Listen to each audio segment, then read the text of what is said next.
Imagine a clueless teacher thrust into a chaotic classroom, forced to teach the one subject he knows the least about.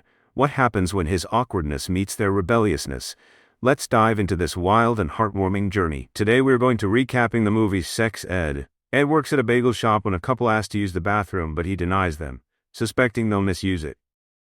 After the man insults him, he throws bagels at Ed. Later, Ed finds his roommate JT in bed with Allie, venting about not even using the bed himself yet.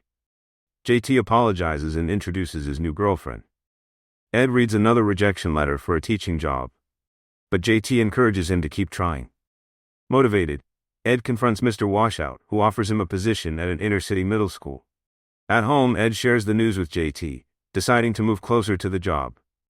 He soon meets his new landlady, Sydney, who invites him to her bar to meet other tenants.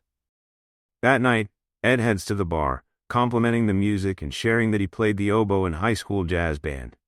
Sydney jokes that the oboe isn't exactly a sexy instrument.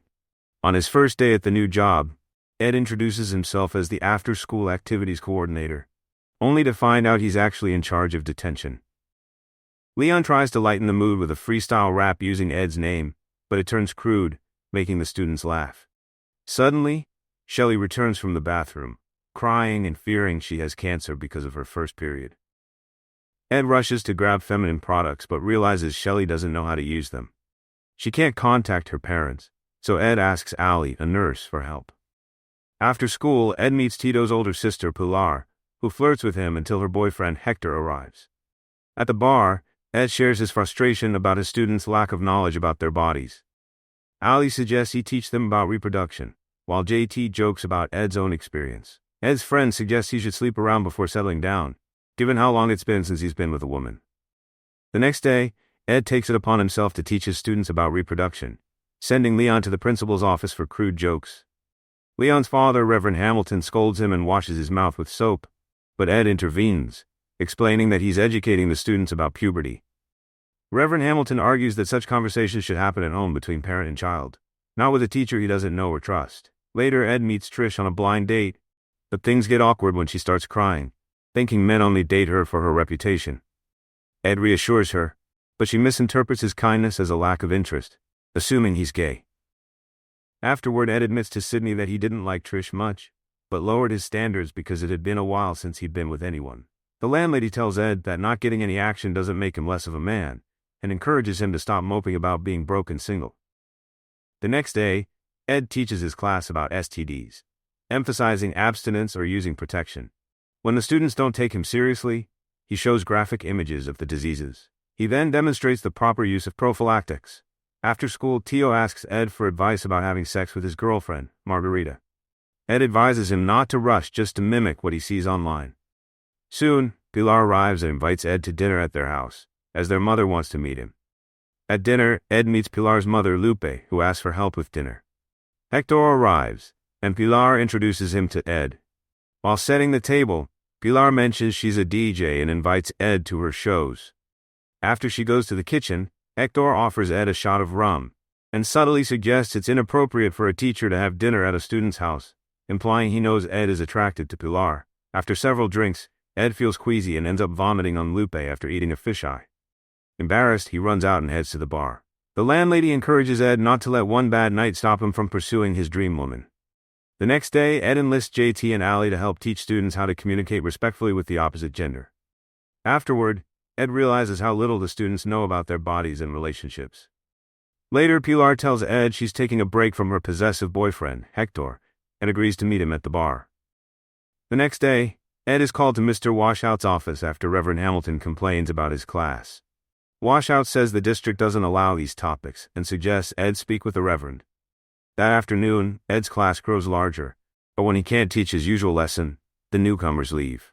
Ed later asks Tito if he's okay with him dating Pilar, and Tito approves. Finally, Ed talks to Reverend Hamilton, who argues that teaching reproduction in schools without God will encourage teens to engage in sex more often. Ed invites Reverend Hamilton to observe his class, hoping to show him the respectful approach he takes. Later, Ed tells JT about his date with Pilar, and JT encourages him to be more assertive. He hands the teacher medication, claiming it will enhance his lovemaking performance. During class, Reverend Hamilton walks out when the questions become crude, criticizing Ed for indulging the students. Tito later asks Ed for a prophylactics, but Ed refuses, saying he's too young. During the date, Ed admits he gave Tito a prophylactics, angering Pilar, who confronts him when they catch Tito kissing his girlfriend. Pilar blames Ed for teaching her brother about protection. Afterward, Hector beats Ed up for dating Pilar. After the scuffle, the teacher picks up a cortisone and parks in a dark alley. To prepare for the deed, Ed takes JT's medication, claiming it's for a headache, but discovers the woman he's with is actually a man. They're arrested, and Ed later confesses to JT that he's never been with a woman. JT reassures him it'll happen eventually. The next day, Ed is told the after-school program is cancelled, implying he's been fired. Returning to his old bagel shop job, Sydney visits and advises him to stop blaming his inexperience and focus on becoming the man he wants to be. Ed apologizes to Pilar, plays her a song on his oboe, and they share a kiss by the river. However, at the club, Pilar refuses to let him in. Pilar tells Ed to wait outside the club while she greets her friends, but the bouncer informs Ed that she's not coming back, implying she's out of his league. Hector confronts Ed and a fight breaks out, leading to their arrest. Later, Ed decides to get his job back and speaks to Reverend Hamilton, confessing that he's never had sex, but that teaching the class is important. The students support him, and the Reverend agrees to continue the program. At a support group, a woman admires Ed's resolve and offers him her phone number. That evening, Pilar congratulates Ed on getting his job back, kisses him, and starts undressing. But Ed suggests they celebrate at the bar with his friends first. Pilar offers to be Ed's first sexual partner, but he politely declines, saying he doesn't want to do it just for the sake of doing it. She suggests they go to the club instead, but Ed reminds her of the last time when he was left waiting outside. Pilar promises it will be different and says she's trying to make him cooler.